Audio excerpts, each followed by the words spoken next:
and welcome to Scare You to Sleep. I'm your host, Shelby Novak, and I'm here to read you a bedtime story.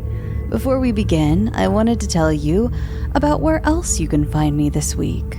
First, I had a lovely chat with Will, the host of Into the Darkness, for his series Exploring Horror. We talk a lot about the creative process when it comes to writing horror and podcasting in general. So those of you who have had lots of questions for me about, again, my writing process or podcasting, please go check that out. Into the Darkness and the Exploring Horror series. You'll see it. It just came out this week. Next, the creators of the 13 podcast, my BFFs, have a new show called Edging the Podcast. And they had me on to tear apart a terrible book and talk about the time we all solved JFK's murder together in Dallas, and much, much more. So go check that out if you love some good stories and some good old tearing apart bad literature. Both of these will be linked in the show notes. So tonight we say farewell to this incredibly fun crossover I've done with the Wrong Station podcast. If you haven't by now, please go subscribe to them. Their show is a fantastic anthology horror podcast, much like this one, and it 100% needs to be added to your list of horror fiction podcasts. So to go out on a high note is a unique and strange tale written by Alexander Saxton. This is Nithing.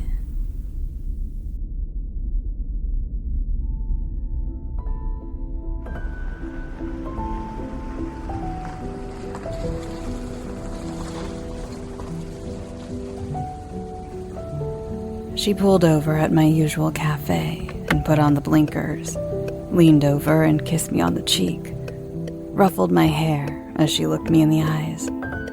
"I love you," she told me. "You're a good person." She always felt the need to tell me that because, deep down, I knew I wasn't.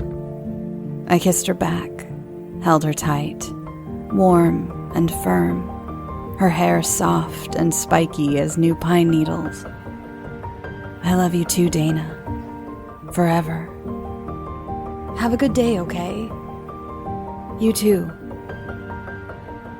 A moment later, I was standing at the curb, ankle-deep in high-piled gray Toronto slush, watching her taillights mingle with the flow of traffic into thinly falling snow and freezing rain, feeling something, somehow, changed.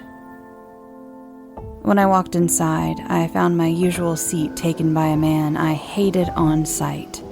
Big guy with a scruffy graying jaw and reddish wind-seared cheeks, oversized shirt jacket and blue-white scruffy plaid, hands like huge clods of dirt and heavy steel toes half-tied on his feet, leaving clods of slushy mud all over the floor. Inconsiderate by his very existence. Looked like he worked construction or something like that. Just sitting there, drinking a big cup of black coffee and staring down everyone in the shop, myself included. I'd barely stepped in the door before he was eyeing me up and down with a smug, calculating look on his big, ugly face. I didn't make eye contact. I'd met his kind before and had more important things to do that day than wander into some asshole's orbit. So, I got my coffee, left a decent tip, and found an open chair by the door where it got cold from people walking in and out. Fine enough. Opened my computer and got to work. And that should have been that. But every few minutes out of the corner of my eye, I could see the big guy watching me. I minded my own business even harder. But after about a quarter hour, he made up his mind, stood, and clumped over with heavy, dirty, ostentatious footsteps, pulled out the chair across from me, sat himself down. At this point, I didn't have much choice but to look up. He gave me a scraggly underbite kind of grin. "You Owen Sturluson?" I was. "Do I know you?" He put out a meaty hand. "Rob Grimson." Said it with a kinda, "Yes, me, that Rob Grimson," look on his face. But I'd never heard the name in my life and didn't accept the offered hand. "What can I do for you, Rob?" He found this condescending, but deciding to be the bigger man, he just sat back and shook his head at my ignorance, gestured to himself. "Rob Grimson? Grimson from Langbrock, Saskatchewan?" The name rang a distant bell, something written under a sepia photograph your great-aunt finds important. A faded photo of people you don't know standing out front of some forgotten farmhouse somewhere. Langbrock. All right, I think I know it. So, what are you then? Some sort of second cousin? Not that I could see any resemblance, but he smiled and shook his head. On his face, a mix of pity and disgust. "Nah, bud, I ain't your fucking cousin." Then, okay, I don't mean to be rude, but who the hell are you? Why are you talking to me? He folded his arms and narrowed his eyes, squinted into my face for a long moment. "Can't tell if you're fucking with me, Sturluson." "What do you mean? What do you think I mean?" I don't have a clue what you mean. You came up to me. I'm in the middle of work over here. Could you please get to the point? His smile rotted away, left only the bottom teeth showing. Typical fucking Sturlusons, eh? Think you're so much better than the rest of us. I tell ya, you may be 1,000 fucking miles from home, but the bird shit ain't fallen far from the family tree. I think you know, Sturluson. I think you know goddamn well why I'm here. All right, well, I don't. I promise you that. And moreover, I'm about to walk out this door. He sneered. Chicken shit. I spread my arms. Who the fuck are you? This was loud enough that half the cafe turned to look. Rob's eyes narrowed. A couple rusty gears thunked into place in his head. You really don't know, do you? You really don't know. He laughed and shook his head in disbelief at the confusion on my face. Have you ever even heard the name Grimson before? That's what I've been telling you for 5 minutes. The tension seemed to have diffused for a moment. People turned slowly back to their drinks. The murmur of background conversation was renewed. Rob shook his head again, sighing this time as he wiped his face with his hands. Well, isn't this something? Jesus Christ. Never thought they wouldn't have told ya. What a crock of shit. What a fucking crock. Really, it's not fair to you, is it, eh? Even if you are some shitty downtown whiner. He leaned forward before I could protest. I'm talking about the feud, Owen. That last word hung in the air for a moment. Then I said, the what? He sighed, took a big swig of coffee, and settled in. All right, well, let's get down to it, eh? All right, here's how it first came about. You see, your great-great-grandfather was a thieving son of a bitch, sorry to say, and he took it upon himself to use some fucking city lawyer to get a hold of my great-great-grandfather's inheritance, on account of the lie that my great-great-grandfather's dad had been the one to get his mom pregnant in a way she didn't approve of. Yeah? All bullshit, of course, but he pulls it off with the lawyer's help, and that's where it all starts, yeah? Because after that, your and my great-great-granddads hated each other for years after, wouldn't even go to church at the risk of seeing one another. And then, one day, they happen to cross paths out in the bush, and one thing leads to another, and they end up in a fist fight. And it's a fair fight and all, but at the end of it, your great-great-granddad winds up dead. Oops. Oh well, that's just how things was in those days. So maybe you'd think that things would be settled and it'd be all the end and good riddance, right? Well, not so fast, because even though my great-great-granddad goes away for 15 years for a fist fight and serves his time, your great-granddad, unreasonable son of a bitch that he is, decides to hold a grudge. And he starts spreading rumors around the town. The Grimsons are no good. You can't trust them, etc., etc., which obviously leads to some hard feelings. So when our great-great-granddad comes home and then a few months later has a mysterious so-called fall that leaves him a fucking vegetable, we all know who's really to blame, right? Your murdering great-granddad obviously did it to get back at him. Even though it was just a fist fight, fair and square. Well, that's when things really take off, because your great-granddad, lying piece of shit that he is, denies the murder, adding insult to injury, because that means he clearly thinks we're all stupid. So, we do what any reasonable group of people would. And one night, we all head out and jump him. And you know what? Even though we should have killed him for what he done, we're reasonable fucking people, so we just clip his nuts. And plenty of folks live a full life with clipped nuts. So you can't have any more kids, so what? You already had kids. And it's way better than being a vegetable, if you ask me.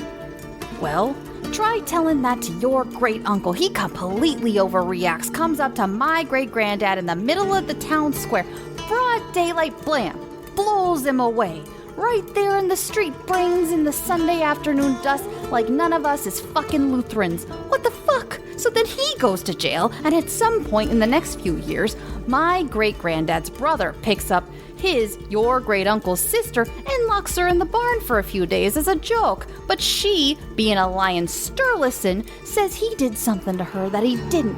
And then a week later, my great-great-uncle's twisting from a rope on the edge of town. Okay.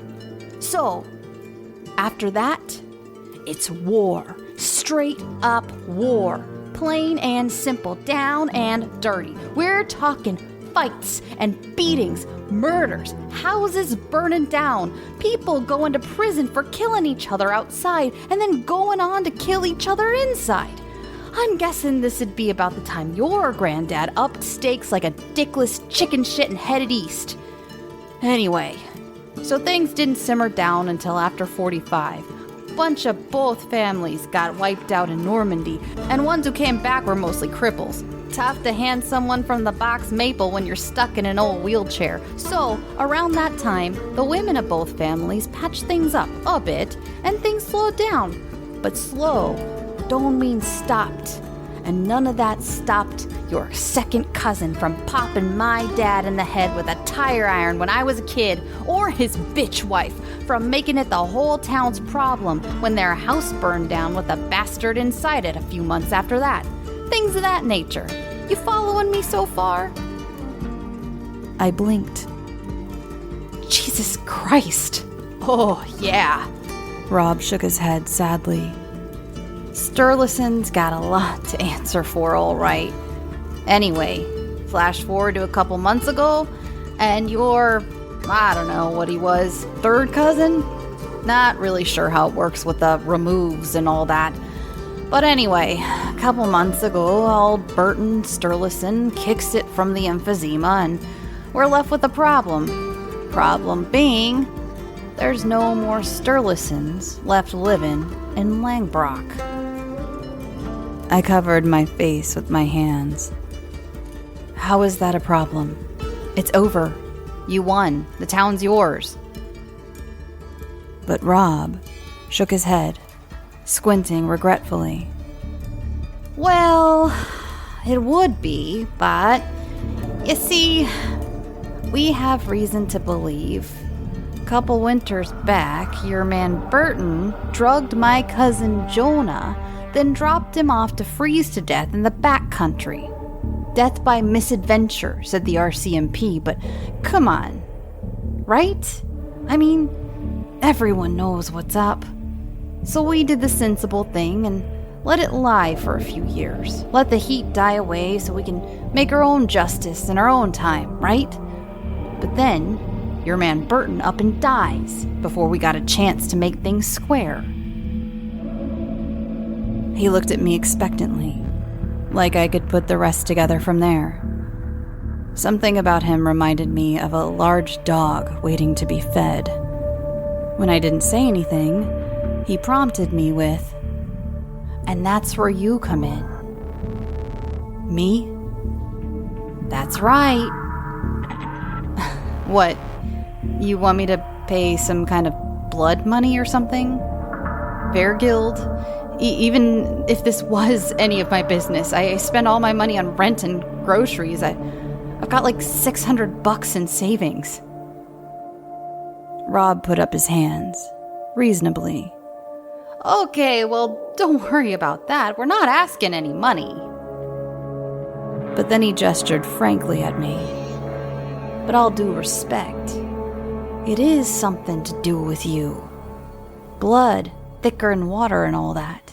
You know, maybe your granddad wanted to spare you all this, but it's still Sturluson's. Sturluson's is Sturluson's, as they say. But we're not asking any money. And since we're reasonable folks, we're not asking any payback for generations went before, just for Jonah. And since we are reasonable, we're not here for nothing underhanded. Just a fair fight, that's all. You and me, man to man, at a time and place of your choosing. What? I said. The fuck are you talking about? He stared evenly in my direction. Well, there's no need to be rude. I closed my laptop decisively, started packing away my things. Rob, it's been interesting to meet you. Not pleasant, but interesting. I hope you enjoy the rest of your day. Ah, come on now.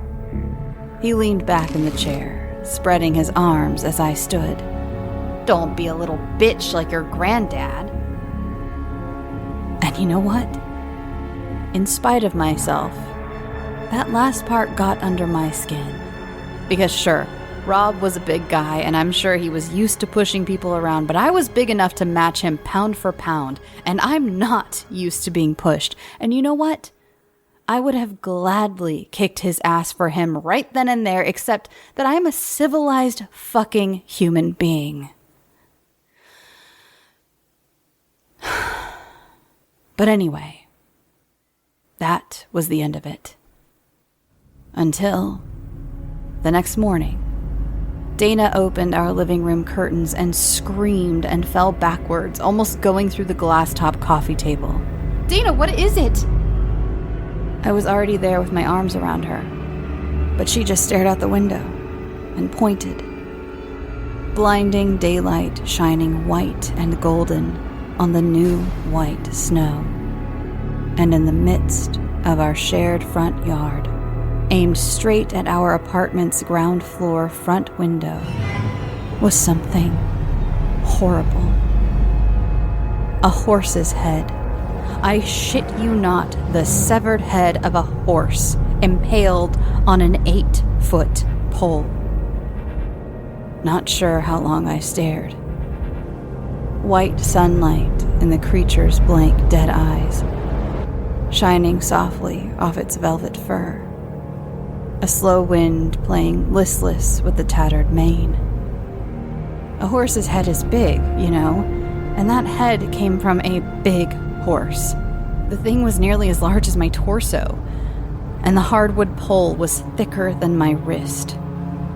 Dribbles of black blood frozen to the haft. The snow all cherry crimson at its base. No tracks leading to or from. As if the whole thing had appeared on its own, by witchcraft, gazing straight towards us. And as I stared into those flat, dead eyes, it was like they saw something inside of me, something they recognized. And as I stared back into them, with Dana clutched tightly to my chest, all the horror and revulsion hardened inside me into a feeling I thought I'd known before but never truly had. Hatred. If you've ever known, you'll know how good it feels. The police showed up a few hours later. A couple pigs who didn't even give their names. Didn't even come to the door. When they pulled up out front, they rang me, and I had to throw on my coat and walk out to stand by their car window in the cold. Sir, why do you have this on your lawn?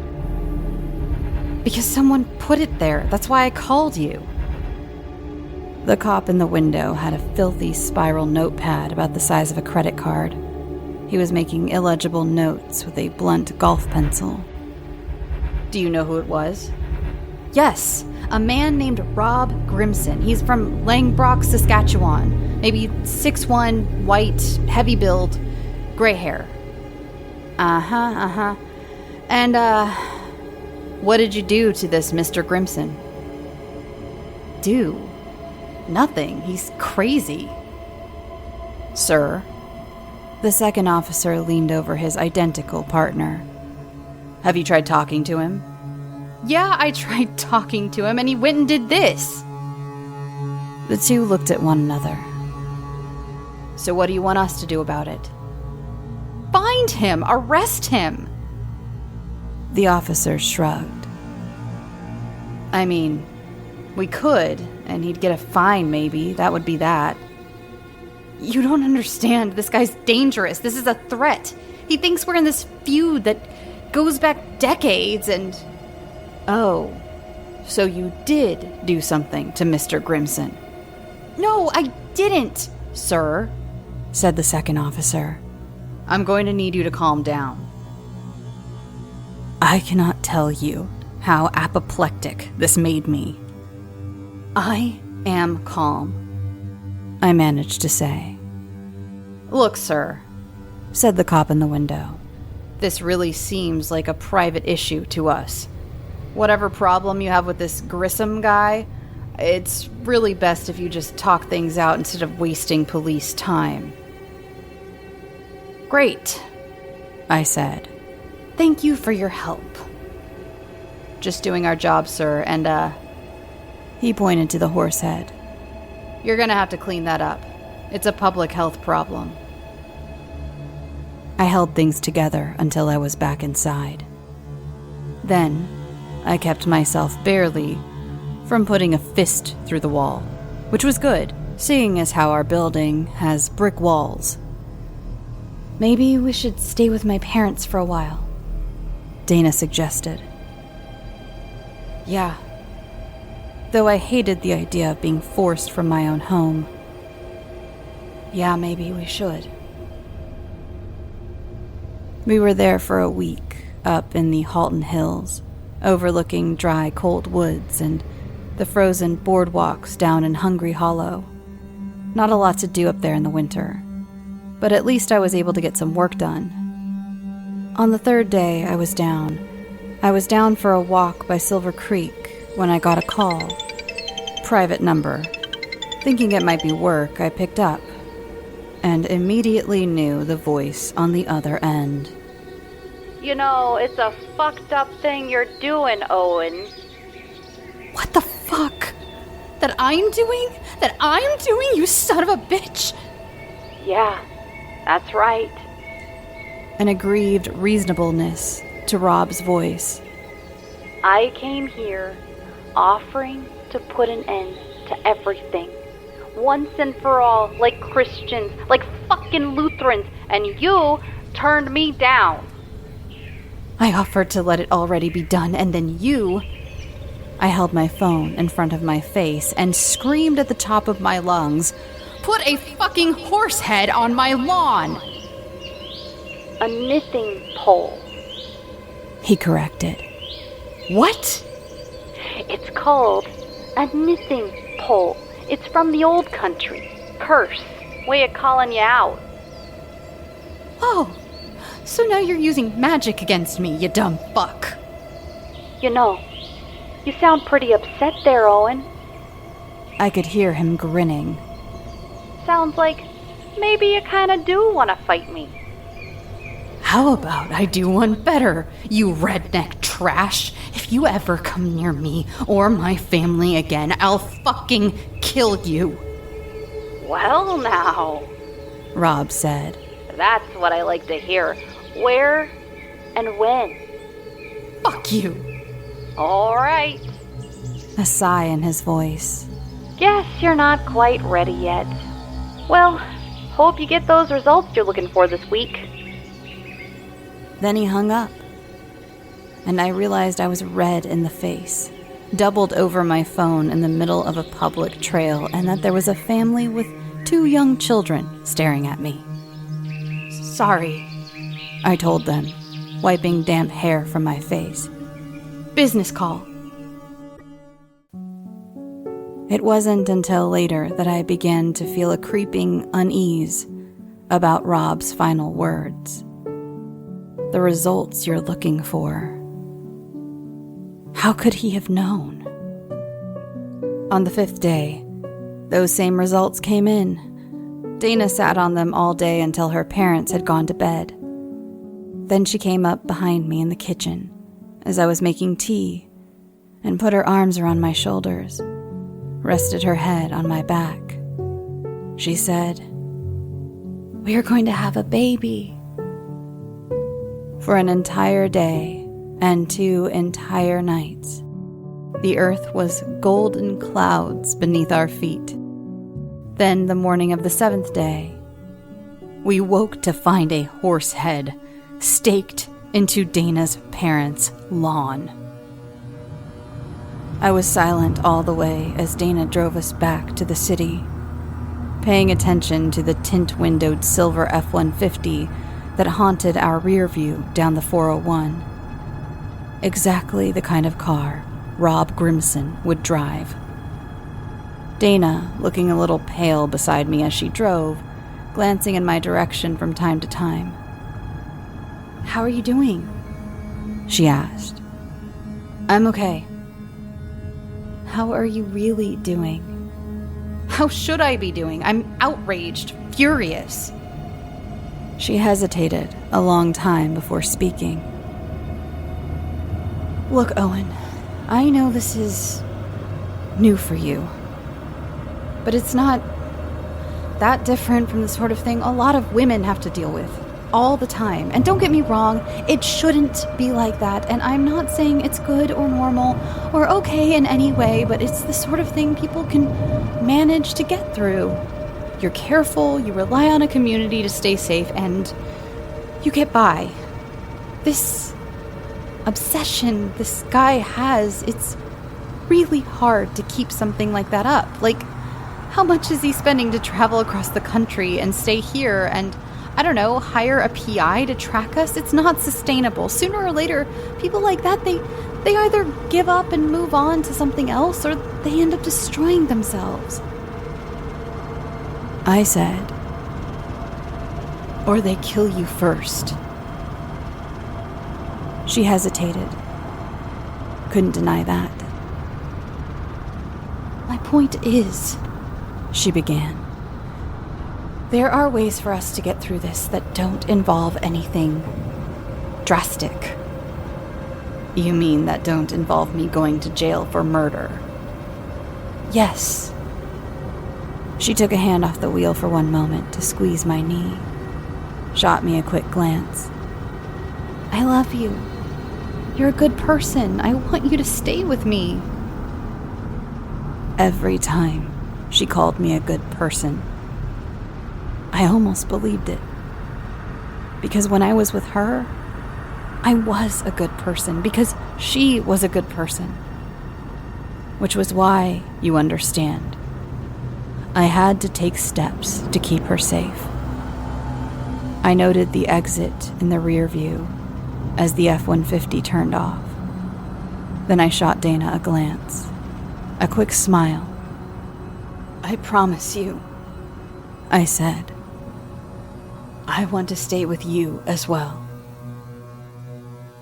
When we arrived home to our apartment, a picture of a horse head had been slid under our door. We packed up some fresh things and headed back out. An aunt of mine in Markham, who could take us in for a week or two, back on the highway, past the Scarborough exit where the F-150 had turned down, all the way out, parked the car in her garage, and closed the door. Ate a meal of my aunt's questionable broccoli casserole, went to bed in the dusty 1970s guest room. Dana fell asleep almost immediately. She was holding up well, but it had been a stressful couple of days for her. I think even more so than for me. I lay awake for a long time, watching her sleep, like a small animal, loving her so much that it made my chest hurt. Then I heard the soft latch of a truck door outside the guest room window, the slow unsticking of tires from the damp tarmac, a large vehicle pulling away. I slowly untangled myself from her and drifted to the window. Already knew what I would see when I parted the blinds with 2 fingers.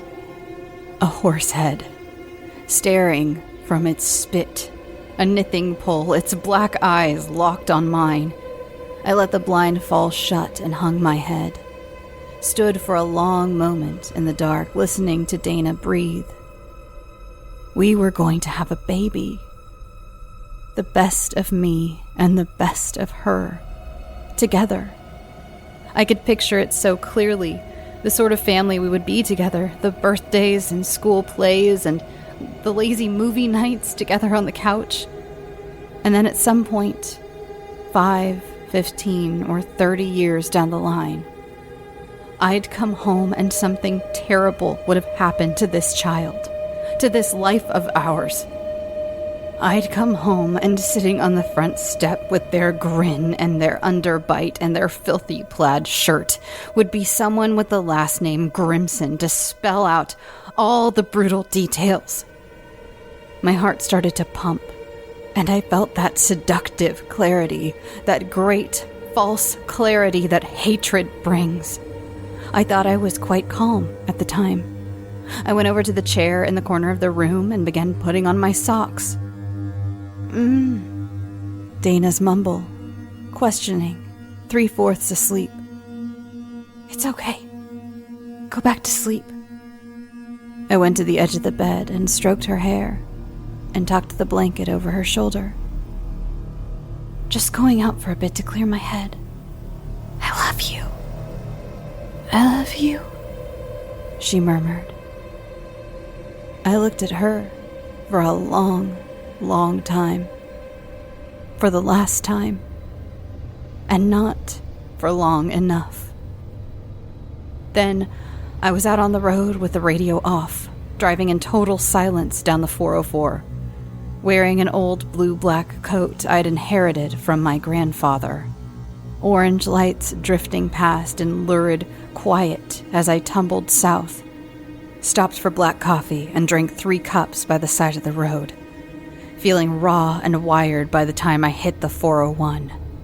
Something in my brain knew exactly where to go, like the stone in a goose's skull that always points for the North Pole.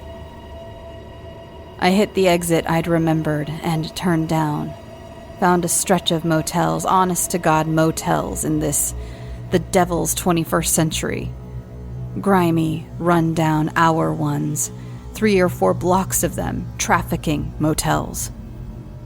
And there, on the last block, lit up lurid orange by the sodium light, like a sign from above, a tint-windowed silver F-150, parked diagonal. God, it was so easy, wasn't it? Almost seems too easy now, like fate, inverted providence. Well, I guess it's not so mysterious after all. I guess Rob Grimson wanted to be found. I unbundled something from the trunk, unwrapped blue tarpaulin to meet a frozen stare, dragged it out to the parking lot outside the motel room window. Dim blue light was showing through the curtains of that room. A TV on. Night Owl Rob. I bent and threw a pebble of crumbled asphalt at the window. Then another, and another. A shadow gathered at the curtain, and I stood tall.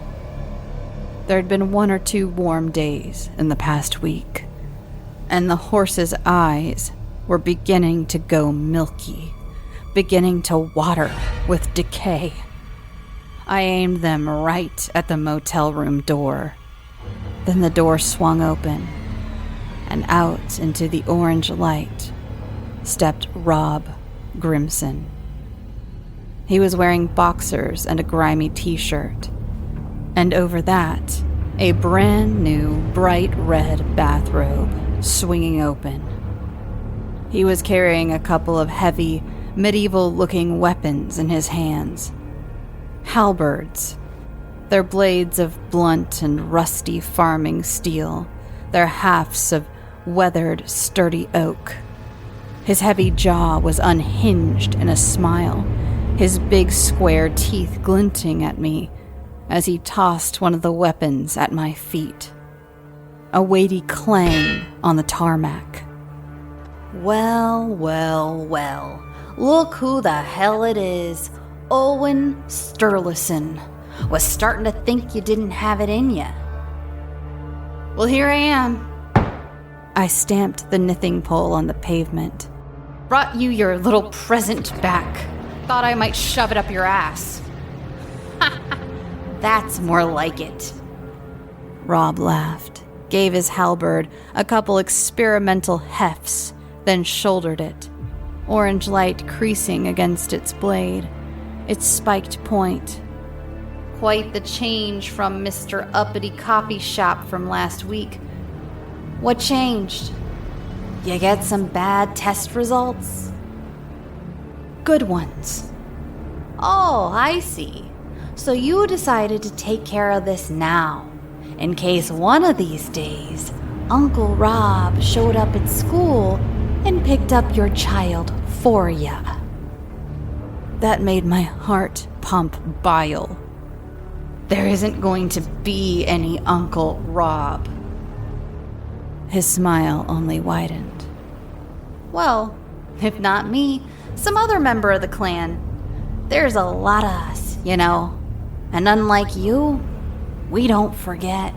We don't just run off east when things get tough.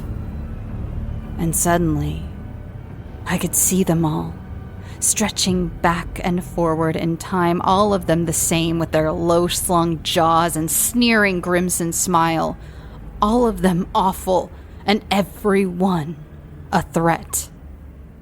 He saw the horror on my face, mistook it for fear, stepped close, until only a few feet separated us, until the clouds of our breath mingled in the orange light. Huh. Well, there it is then, he whispered. The chicken shit branch of the Sturluson family shows its true face. Always so proud of yourselves, and for what? In the end, we got the town. In the end, we won. He jerked his chin down toward the weapon at my feet. Pick that up. Let's end this. Man to man. I looked down. I don't want to use that. He mistook my meaning, sneered. I said pick it up, you chicken shit. He was just a shade too slow. I swung the Nithing pole overhand, and the frozen horse head crunched into his face. As he fell back, streaming blood, and trying to get the halberd in front of him, I drew back and slammed the head into his ribs, shouting as I drove forward and rammed him back into the splintering glass of the motel room window. Then he had one arm around the head, trying to wrestle it away from him, while the other hand tried to drive the halberd's blunt spike through my winter jacket. I pulled back, twisting the pole. It came free from the horse's head, and I was able to swing it like a baseball bat. So easy, so natural.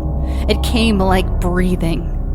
I could put the force of it anywhere I liked. First, I broke his halberd arm, a clean, hard strike that I knew had pulverized the bone by how far in it went. Then, two-hand smash him through the window. Home run. This all felt surreal to me, like I was watching it on TV. I stepped up to the window, looked down at my work. For a moment, Rob lay like a bloody rag doll on the gray, stained motel room carpet. And I thought he was dead. Then his eyes flickered, and he came to with a sort of twitching, body-wide spasm that made me think I'd damaged his brain. I dropped the pole and picked up something else.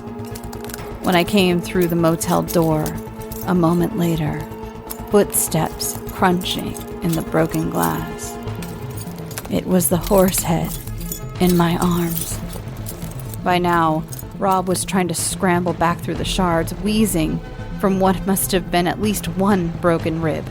He leered up at me as I came to stand over him, his face a mess of blood shining orange with the sodium light outside, blue from the TV glow within, speckled white with flecks of broken tooth. It isn't gonna matter, Sterl. His voice thick with blood and punch drunkenness and swollen tongue. Put me down. The rest of them will come. Your kid'll never live in peace. That's why I'm going west. It's funny, you know. It wasn't until right at that moment I'd realized I'd already made up my mind to do that. The world just stinks too much with Grimsons in it. His face changed as I raised the horse head in both hands. You fucking... Didn't hear the rest of that sentence, though. Because before he could finish, I'd brought that 35-pound, half-frozen horse head down on his face, then picked it up and hurled it down again, and then again. So many times his head was just a crater by the end of it. I took a moment to gather up my breath. You could have let this be, I told the corpse. But I guess you wanted this too much. I guess we both did. A small crowd had gathered outside. They looked on in silence as I crunched back out through the glass, covered in Grimson's blood, lugging the horse head before me by the mane. All stood back, just silent, watching. None of them decent folk, not in a place like this. And though all of them were shocked, not one of them seemed all too surprised. I stopped for a moment, looked around at them with a nod, then bent and collected the pole. It slid back into the horse's neck with a cold squelch. Then I rested the red assembly on my shoulder and slouched back toward the car.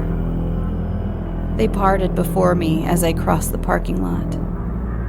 That Nithing pole was heavy, but I felt strong. You see, hatred is the greatest feeling in the world. I climbed into Dana's little teal car and wrestled the horse head into the passenger seat beside me. It stained the seats, but I'd need it where I was going. 3,000 clicks to Langbrock. Call it 3 days' drive.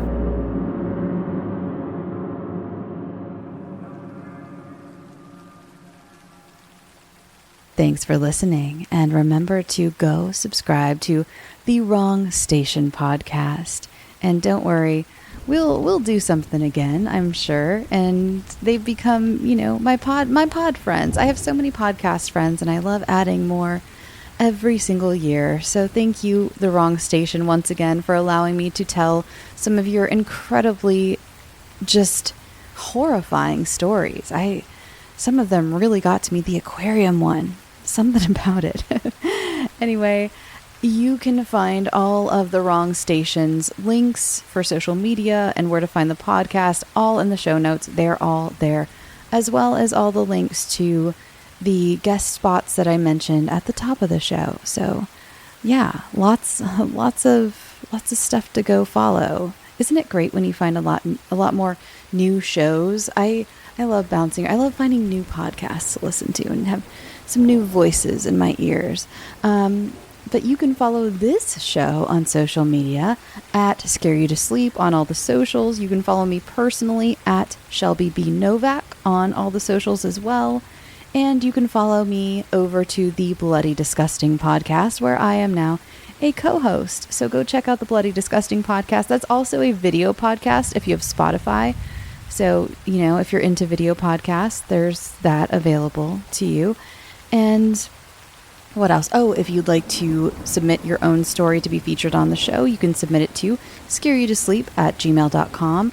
By the way, obviously, since this partnership is now not ended, that sounds so final, the finality of it all. I just mean it's, come to an end, but I will be reading more submissions. So if you've sent me submissions in the last for a while, I'm going to be getting to a lot more of those now. And let's see, what else? Oh, Patreon. If you'd like ad-free episodes, you can subscribe to patreon.com/scareyoutosleep for ad-free episodes and bonus episodes. And I'm so glad everyone gave a warm welcome back to the Guided Nightmare series, since she took a little bit of a hiatus. Our host, went away for a little while. It's all my fault, but Guided Nightmares will be back with a vengeance, because I had no idea you missed them so much, and I'm so happy to do them. They're fun to record. They're actually really soothing for me, especially when I walk you through all the steps of relaxation. I kind of do them with you, and it's really nice. It's really cathartic. And I do believe that's all this week. I didn't bake anything. We're having a little bit of a heat wave, so I didn't bake anything this week. And yeah, that's about it. If you'd like to follow my life a little more, you can follow me again on social media. I post a lot on Instagram, or a lot is relative. It's not daily or anything, but every once in a while I'll do little photo dumps of here's how my week went. So you can follow me over there. Okay, I'm going to go. I'm starving. It's time for me to consume something. Have you stretched today, by the way? I haven't stretched today, and I can feel it in my bones. Not really in my bones, I guess, but man, I could use a good stretch. I'm going to do that. I'm going to go stretch and eat, and you should do the same. Stretch and eat. Those are important things for living. And if no one else is telling you to, well, here I am to tell you to stretch and eat. It's important. So do that. And you know what else you need to do? That's right. Drink your water. Have a beautiful weekend. And go get some sleep.